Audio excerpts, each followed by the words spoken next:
Scene DOP ఎంతమంది ఎన్ని రకాలుగా నటించినా కానీ ఎంత చేసినా కానీ తెర వెనుక 24 క్రాఫ్టులు లేనిదే తెర మీద తలకాయలు సరిగా ఉండవు. ఇది సత్యం. 24 క్రాఫ్టుల శ్రమ, తెర వెనుక టెక్నీషియన్స్ పడే శ్రమ, ఆ శ్రమ ఫలితానికి నటీనటుల ప్రతిభ, దర్శకులు, మ్యూజిక్ దర్శకులు వీళ్ళందరూ ప్రతిభ తోడైతే అద్భుతాలు ఉంటాయి. ఈ సినిమా నువ్వు ఎన్నో సినిమాలు చేస్తున్నావు, అసిస్టెంట్ కెమెరాగా ఉండవు, అట్లా వరుస నీ ప్రయాణం చాలా సంవత్సరాలు ఉంది. ఎన్నో సినిమాలు చేస్తుంటే చూస్తుంటావు. నిజంగా సెట్లో ఎవరన్నా ఫీల్ అయ్యారు అంటే మాత్రం ఆ సినిమా సక్సెస్, దొబ్బేస్తున్నాడు అని అనుకుంటుంటాం మనం. కానీ టెక్నీషియన్స్ ఫీల్ అవుతారు చూసావా, నేనైతే ఫీల్ అవుతానండి. పోలీస్ స్టేషన్లతో బానన్న నేను చేస్తా ఈ వచ్చేసి మాట్లాడేటప్పుడు ఈయన మాట్లాడుతుందా, ఏమంటే మీ కూతురు అండి ఆవిడ, మీ కూతురు, కనీసం ఆడపిల్లన్న గౌరవం ఇవ్వండి అన్నప్పుడు ఆయన రియాక్షన్స్ అట్లని ఒక సీన్లో వస్తామని నిజంగా ఏడ్చానన్న నేను. ఒక సీన్లో చివరిని వచ్చేసి మూర్తి బాగున్నావా అని అడిగారే.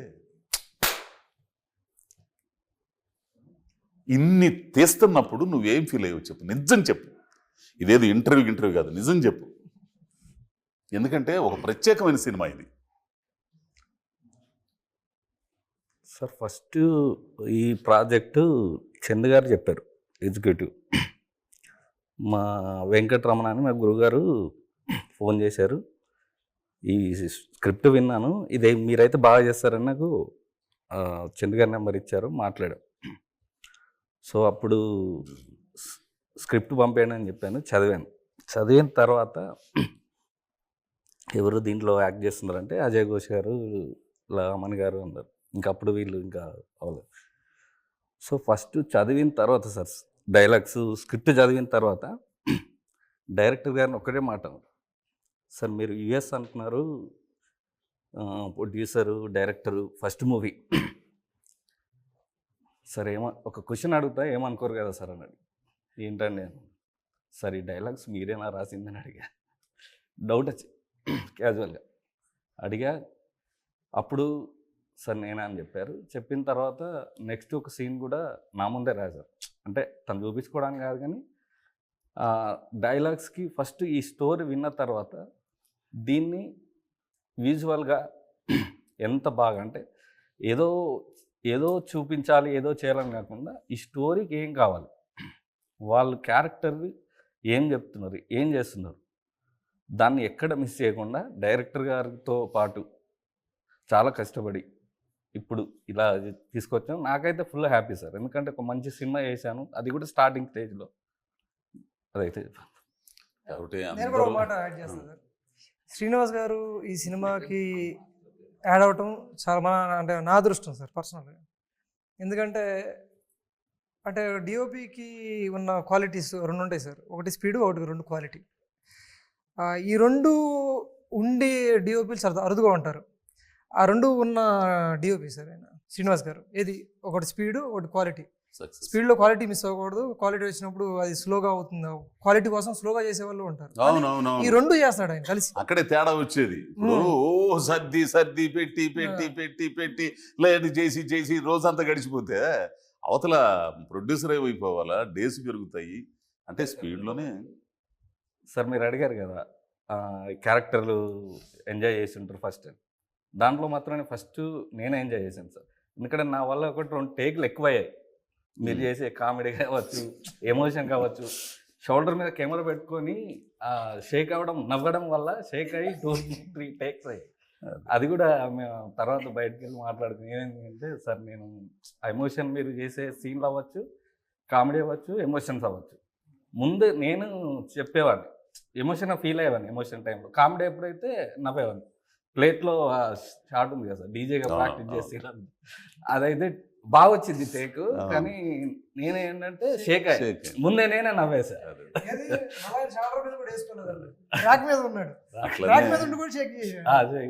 దీంట్లో పాటలు రాసిన ఆయన కానీ, పవన్ మ్యూజిక్ కానీ, అద్భుతమైన సాహిత్యం.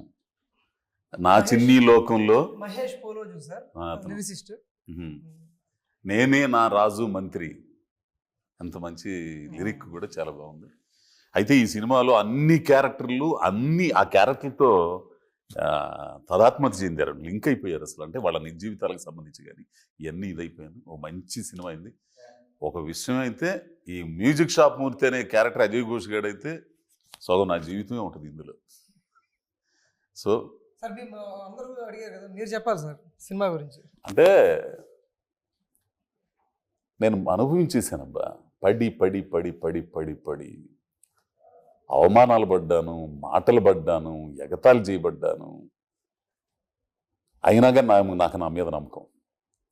నన్ను ప్రోత్సహించిన వాళ్ళు వీళ్ళందరికీ పేరు పేరున మ్యూజిక్ షాప్ మూర్తి సినిమా సందర్భంగా పేరు పేరున స్నేహితులు, మా మాస్టర్లు నన్నపనేని రామస్వామి చౌదరి, సత్రం మల్లేశ్వర మాస్టర్, ఇక్కడికి వచ్చిన తర్వాత కస్తూరి కుటుంబరావు, అక్కడ నాకు మొట్టమొదటిసారిగా మా ఊర్లో నాటికలో మేకప్ ఇట్లా అని దిద్దిన బొడ్డు వెంకట సుబ్బారావు, ఆయన ఎంతమంది అని చెప్పేదండి. వాళ్ళందరూ ప్రోత్సహించారు కాబట్టి నేను ఈ రోజున ఈ చిన్న గుర్తింపులో ఉన్నాను.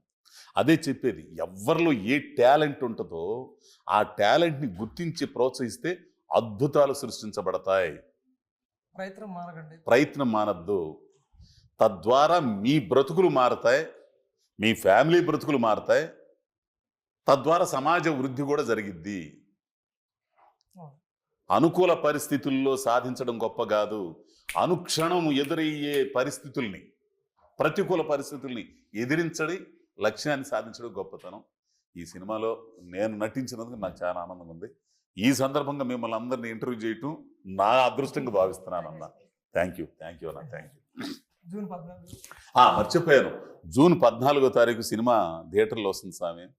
ప్రతి ఒక్కరూ థియేటర్కి వెళ్ళి చూడండి. ఈ క్యారెక్టర్లో మిమ్మల్ని మీరు ఐడెంటిఫై చేసుకుంటారు. ఈ క్యారెక్టర్ నాది. ఆమెను గారిని చూస్తే మా ఆయన ఇట్టని అనేవాడిని అని ఆడవాళ్ళు, ఏంది నా బిడ్డను కూడా నేను ఇట్లా అనే బాగా అన్న క్యారెక్టర్లో నేను మా అమ్మాయిని ఇట్లా అనేవాడిని, మా అబ్బాయిని ఇట్లా అనేవాడిని అని బాగున్న క్యారెక్టర్లో, ఆధునిక భావాలు కలిగిన అమ్మాయి క్యారెక్టర్లో ఇప్పుడు వస్తున్న అమ్మాయిలందరూ చాందినీలు, ఏంది మనోళ్ళు అమిత్ శర్మ, అన్నీ బ్రహ్మాండంగా ఉంటుందండి సినిమా. ఒక ఎమోషనల్ డ్రామా సినిమా. వచ్చి 14వ తారీఖు చూడండి స్వామి.